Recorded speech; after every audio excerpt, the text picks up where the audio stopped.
Hi everybody and welcome to episode 22 of the Daily Critique. Today is Easter Sunday, so happy Easter everybody. And it's also my opportunity to announce last week's print winner. So PhotoSpeed, a local print company, are providing a free print to the person of my choosing each week. And this week it's going to be Nick Seymour, who sent me this fantastic picture of Ascent, which is a great opportunity to discuss composition and how I might rearrange a composition when I'm on location. So thank you very much, Nick, and well done for winning.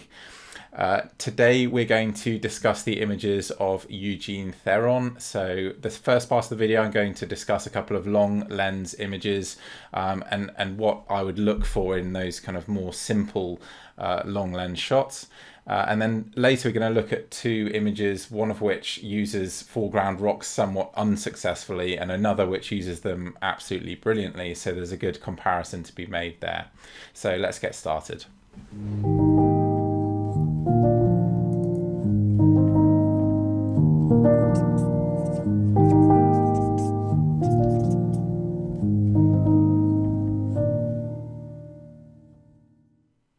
Here are the 5 images that Eugene sent in. I'm really excited to get talking about this final image, but before we do, we're going to discuss these 4 along the top here, starting with these 2 longer lens shots of snow-covered mountains. Now, one of the difficulties you've got with these shots is that the demand placed on you to achieve something that is really beautiful, I think, is greater in many ways, because when you introduce simplicity into an image, you expose all of the other aspects of the photo, and the idea needs to be clear.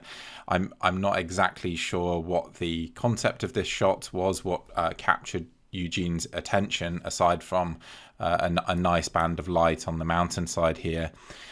Structurally, there isn't that much going on. I mean, you've obviously got the peak here, and maybe there's a couple of nice lines in the buttresses there, and the contrast of light is good. And perhaps in a series this could mean something, but as a standalone image I find it a bit overly simplistic, even though it's been well handled and it's nicely edited to bring out that contrast in the light. But there isn't really too much more to say on it than that, I'm afraid. And similarly here, the black and white conversion's quite nice. I'd maybe bring a bit more contrast into the sky, but it does bring out the spindrift coming off the ridge here, so you can see how windy it would have been up on this mountain on this day. And it's nice to see these textures, so maybe this would make a good big print on the wall to a degree. But again, structurally, not too much going on. There's a nice curve here. The light in this section is pretty, and I guess the patterns in the foreground are interesting, but the sky isn't particularly interesting in of itself.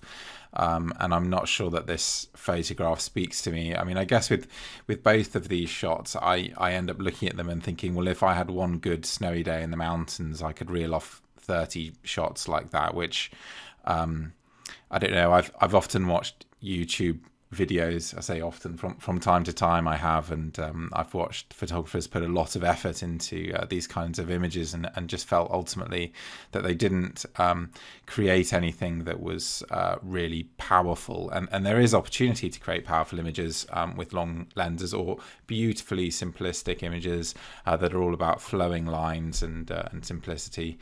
But yeah, I think you have all of those difficulties of finding these perfect scenes, or patterns that are particularly interesting and unusual, or concepts that stand out. You know, if there's hypothetically a lone tree on this ridge, then suddenly this image might start to come to life. But I'm always looking for those really strong ideas when I'm looking at these long lens abstracts, and often those ideas are absent, and I'm left wondering what exactly I'm supposed to be looking at, which unfortunately these 2 scenes, as well executed as they are, would fall into that category. Okay, so I guess this is an area of the Kerrang on Northern Sky. It certainly looks that way. Ben Edra, it says, is the file name. I'm not exactly sure if that is on Sky, but it certainly looks like it is. So let's go with that. Really interesting sunlit crag here. Really good light on it, so you can see all these buttressed features and the grass that lies upon them. I always like it when lighting reveals the structure of mountains. It really does help to show how amazing mountains can be. And it's nice to have this continuation of the ridge going along here, but we're shooting through a lot of cloud, or maybe even not that much, but it's certainly enough that it reduces the contrast, and I don't feel like what I'm looking through, certainly on this left side, is particularly interesting, and it's quite flat. We have these two pools of light which have a lot of contrast around them, so they do draw the attention, but I'm not sure that they really work as subjects, particularly positioned relatively close in to the focal point here. I think they more just compete with it. Maybe there's a tighter frame in here that would work a little bit better, even though you start to lose some of the cliff there on the right hand side, because there's a lot of space around what is a very centrally focused image. And I'm not sure that space creates a sense of remoteness, or any sense of juxtaposition where you have interest and then a massive space, which can be quite effective. In this case, it just looks like a longer lens should have been used, I think. And the clouds here, they're kind of interesting, but they're also very busy and very contrasty and very bitty. So you've got these sort of burningly bright highlights in the clouds against quite a deep mid-tone. So possibly there's just a little bit too much contrast there with the sunlit clouds and the darker cloud behind. So I guess it's interesting. It's a nice shot of the cliffs, but I think it's a bit too contrasty and busy and then hazy looking through the cloud, and with a bit too much space around it.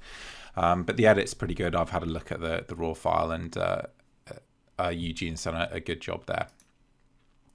Okay, onto a shot of Rannoch Moor now. Most people will have seen shots of Rannoch Moor with the trees on the islands and on the edge of the pools that they have there.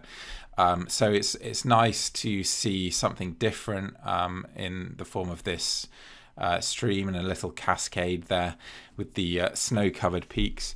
It would be nice if the peaks themselves were visible. I'm not sure about how the mountains bleed into the sky here. You start to lose some of the structure of the focal points, and that's maybe a bit of a pity.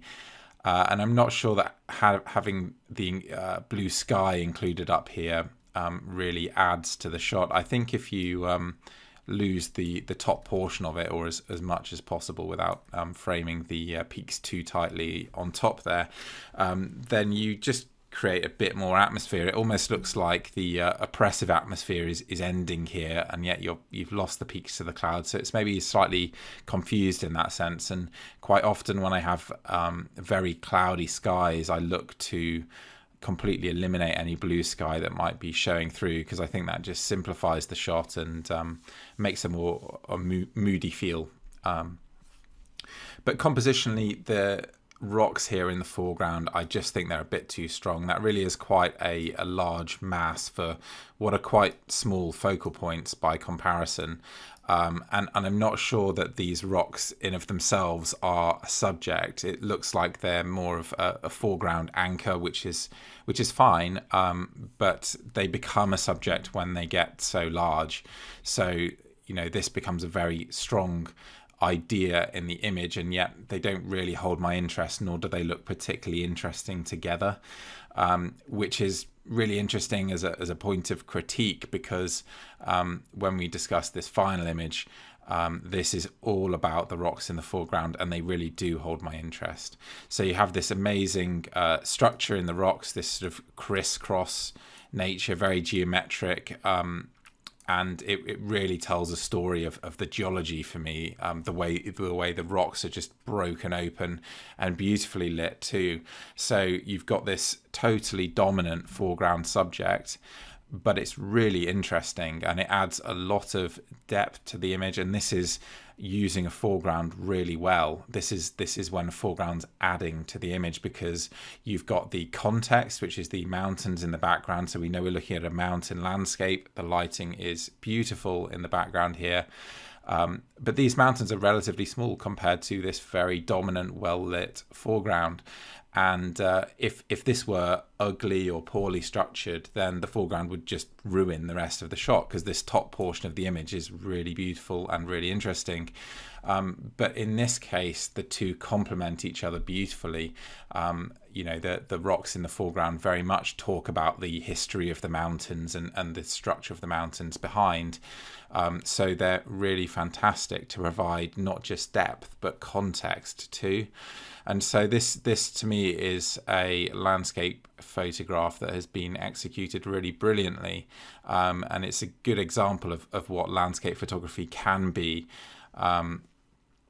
So it's interesting to contrast that with this image, which to me feels more like somebody looking for a foreground to put into a photo, not finding anything that's amazingly captivating, and so then just using the rocks that are next to the rapid.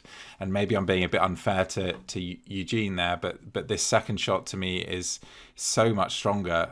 They almost look like they're by different photographers, because if I were to see this scene myself, I would probably shoot it in a very, very similar way.